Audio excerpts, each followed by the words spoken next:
DGT community को मेरा good evening. तो भाई लोगों, 25 तारीख भी आ चुकी और आपका कॉइन भी लिस्ट हो चुका। और जैसा कि एक महीना पहले मैंने बताया था कि ये पैनकेक स्वैप यानी पू और पू कॉइन पे इसकी थोड़ी बहुत ट्रेडिंग हो रही है और सिर्फ लिक्विडिटी ऐड करने की ज़रूरत है, तो ये लिस्ट हो जाएगा। तो काफ़ी नानुकर करने के बाद एटलीस्ट सबने मान ही लिया कि हाँ, ये पैनकेक स्वैप पे लिस्ट हो चुका है।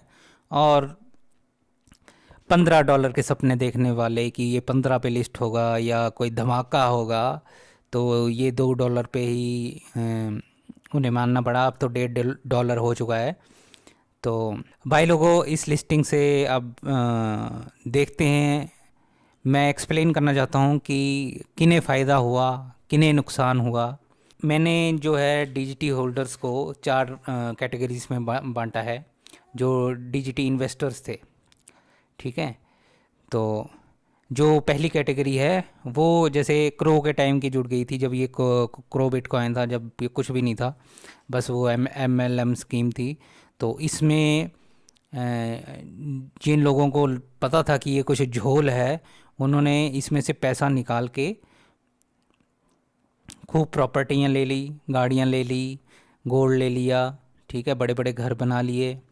तो ये जो सबसे पहले जुड़े थे और जिन्होंने खूब पैसे कमाए, उन्हें देख के फिर जो सेकंड टाइप के जो इन्वेस्टर हैं वो इन्हें देख के वो इनके साथ जुड़े। उसे पैसे भी आए, पर उसे इतना विश्वास था कि ये जो कॉर्बियो है, डीजीटी है, ये एक फ्यूचर की करेंसी है।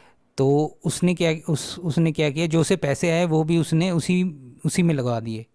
ठीक है, क्योंकि जब आपको पैसे आते हैं आप सोचते हो कि वाह, पैसे आ रहे हैं तो ये बढ़िया काम होगा, तो मतलब जो पैसा आया है मैं उसे भी डबल कर लेता हूँ। तो इस टाइप से उन्होंने जो पैसा था उसे भी लगाते गए, अपने मतलब अपने रिश्तेदारों के लगवा दिए, अपनी एफडियाँ तोड़वा के लगवा दिए।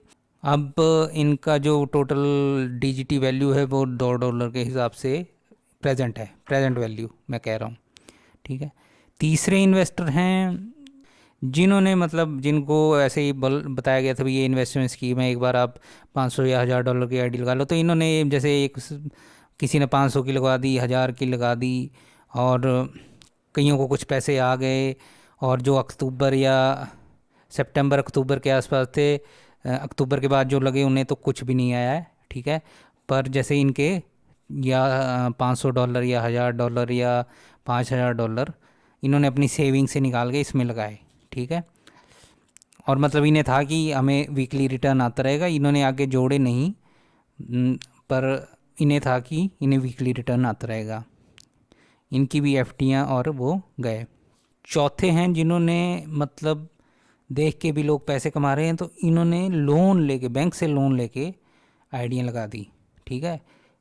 कई हैं जिनके पैसे पूरे हो गए होंगे, जो पहले जुड़े होंगे। अक्टूबर के बाद वाले तो कम्प्लीटली ज़ीरो हैं, उनके डीजीटी की वैल्यू भी $2 के हिसाब से है। ऊपर से जो बैंक का लोन है उस पर इंटरेस्ट भी 10, 12, 15% पड़ रहा होगा। ठीक है। इसमें जो फर्स्ट वाले हैं उन्हें कोई फ़र्क नहीं पड़ता इसकी लिस्टिंग से, क्योंकि इनका पैसा निकल चुका है। ठीक है। ये आपको बोलेंगे भी होल्ड करो, 1 साल होल्ड करो, वो करो। ठीक है। तो जो बाकी हैं वो भी फंस चुके हैं। अब देखो क्या होल्ड होल्ड करना है, क्या करना है, वो आपके ऊपर है। पर मैं सिर्फ ये बताना चाहता था कि इसमें जो ऊपर वाले थे उन्होंने अपने पैसे निकाल लिए थे और गाड़ियाँ खरीद ली, प्रॉपर्टियाँ खरीद ली। उन्हें देख के आप जुड़े और आपको देखो नुकसान हो गया। आप कृपया कमेंट करके बताएं कि आप कौन सी कैटेगरी के डीजीटी इन्वेस्टर हैं, फर्स्ट कैटेगरी के, सेकंड के, थर्ड के या फोर्थ के। नुकसान तो सबको हुआ है, पर अलग अलग लेवल पे है। एक और सुनिए, अभी दिवाली से पहले एक स्कीम आई थी जिसमें आप भाई जो $9000 की आईडियाँ लगवाएगा, मतलब टोटल $9000 के डीजीटी बेच देगा, उसे दुबई की ट्रिप में दी जाएगी, all on the company expenses.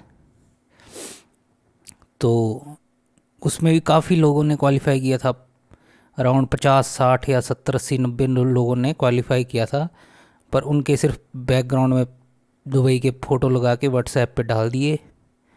अब पता नहीं वो लोग असली थे नकली थे। मैं किसी से जानना चाहूँगा भाई, अगर कोई सिलेक्ट हुआ था तो कृपया हमें मैसेज करके बताएं कि भाई क्या हुआ, आप दुबई गए।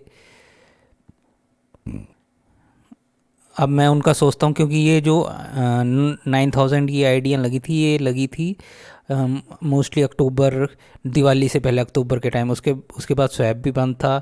तो इनका तो बेस जो इन्होंने आइडिया लगाए हैं उनका तो बेस अमाउंट भी नहीं आया है, ठीक है, प्रिंसिपल भी नहीं निकला होगा। और इनके मतलब जिन जैसे अब $9,000 के डीजीटी लगाए, अब ये आप लगा लो कि $2 के हिसाब से क्या रेट पड़ना है, ठीक है। तो लोग तो इनकी जान खा जाएंगे, ठीक है, दुबई भी नहीं गए और लोग पैसों के लिए तंग करेंगे वो अलग।